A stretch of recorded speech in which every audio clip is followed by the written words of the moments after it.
Lopez, doon po sa kanyang press conference, ay yung pakiramdam niya po ay merong banta sa kanyang buhay. Let me quote several of her manifestations, Mr. Chair, press conference.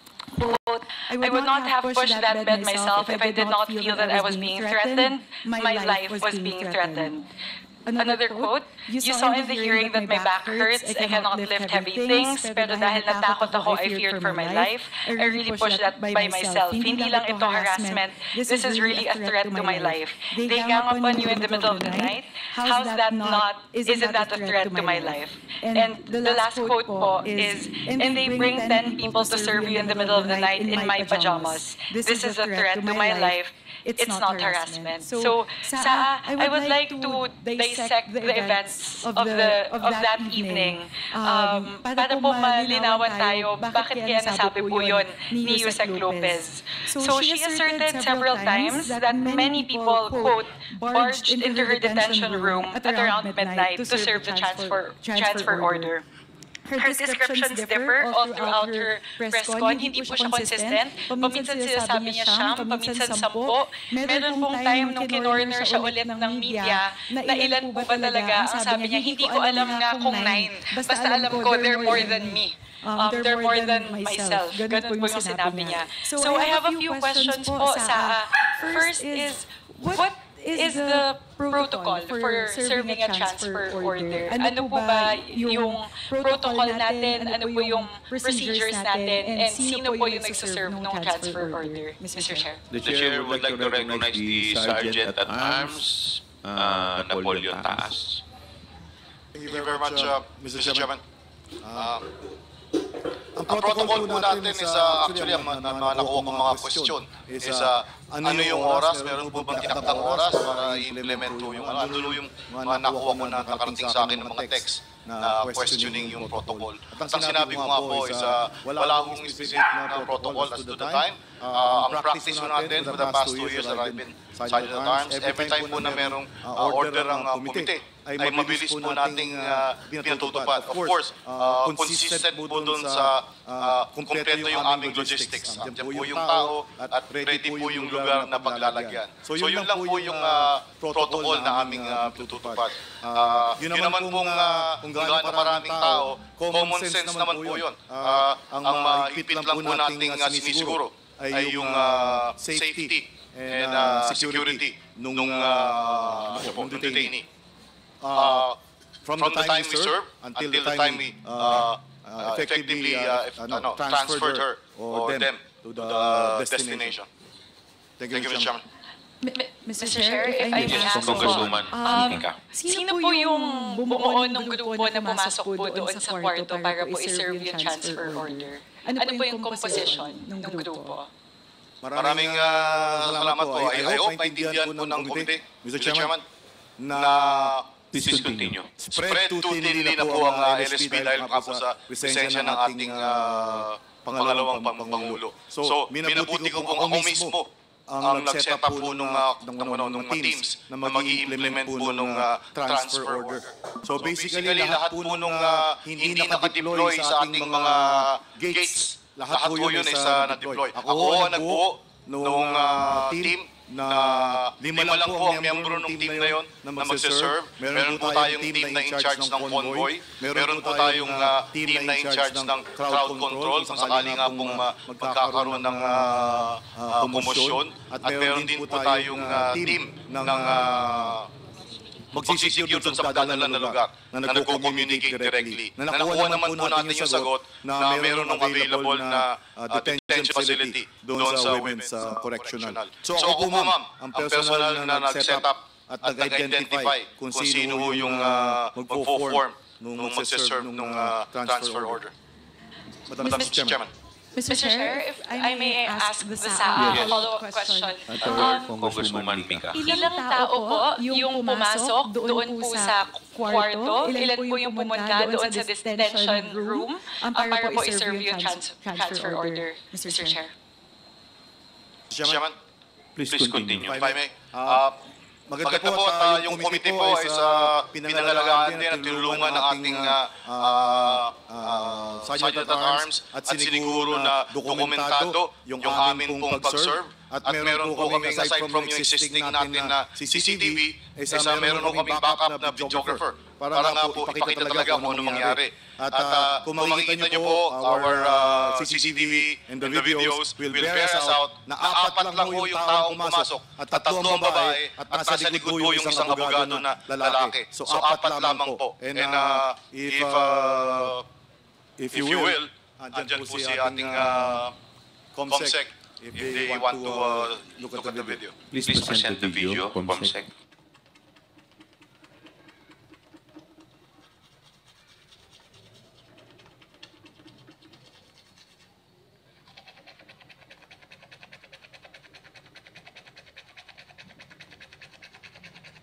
May volume po ba? May volume? May audio po ba sa yung... Wala pong audio mga ating CCTV.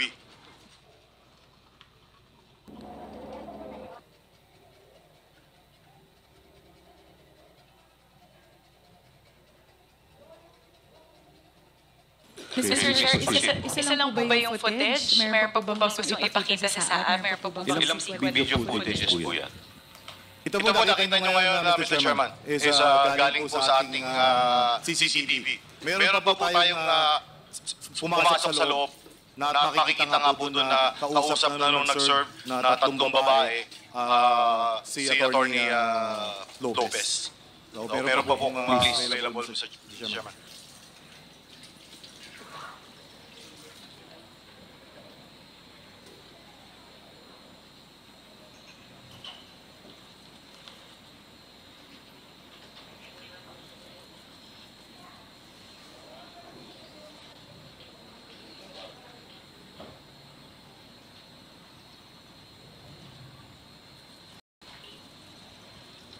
Your Honor, we're just having difficulty with the audio.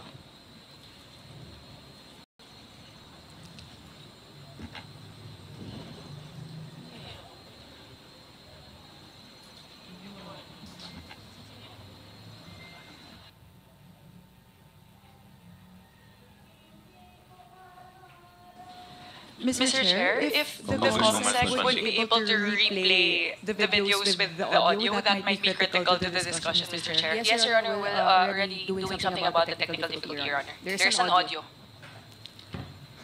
Mr. Chair, before I proceed, any more videos po sa or can you proceed with the As far as wala na pong ibang pumasok, ibang pagkakataon na pumasok po yung doon sa loob ng opisina ni Attorney Lopez. Nakita nyo, pinakamarami na po yung Detention center. Detention center, not office. Opo. Mr. Chair, if I may, tama po ba yung nakita ko? So, nung pumasok po, nakita natin napakakalmado. Kasi po, ang description po ni Attorney Lopez, ni Yusek Zulaika, doon po sa kanyang press con, ganun daw yung motion niya when she was talking about how they knock.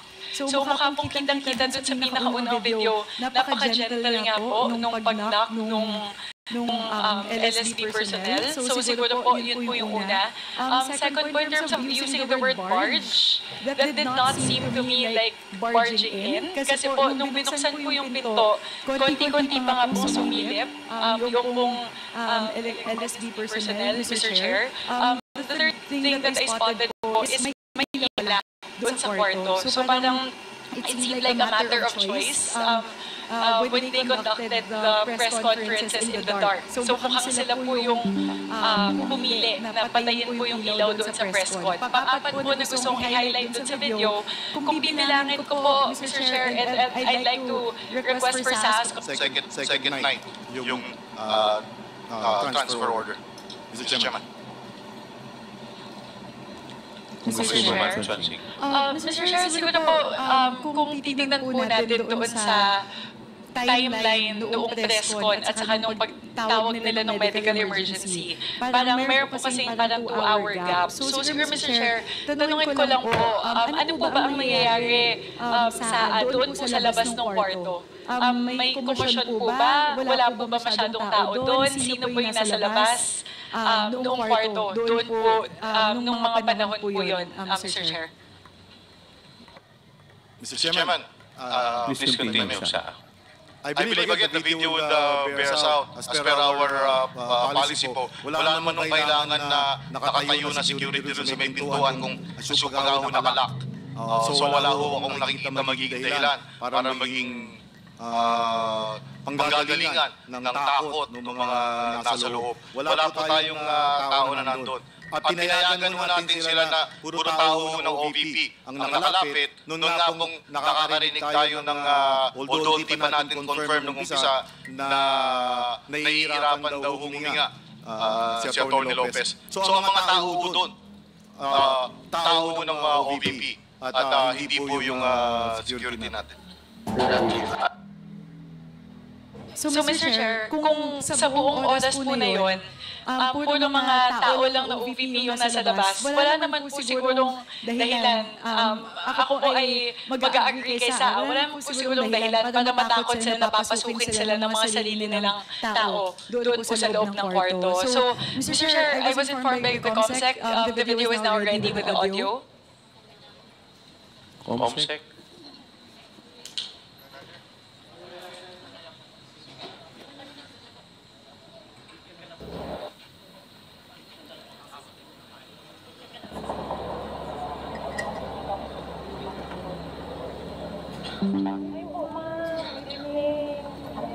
Pwede po tayo makapagpapalala? Titingnan mo po.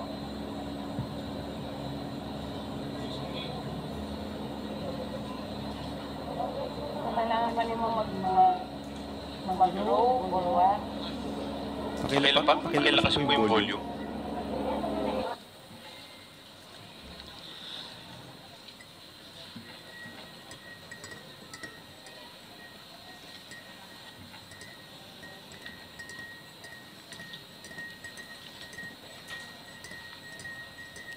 Mr. Chair, may narinig yata ako, very faint yung audio, pero tama po ba, may narinig ako na gusto niyo po bang magsuot ng robe niyo or what? Yun po yata yung, tapos mukha naman po napakamalumanay ng boses, pero para po, in the interest of time, Mr. Chair, sige po. Oo, ma'am. Good evening. Pwede po tayo makapagpapalala? Sige ma'am po.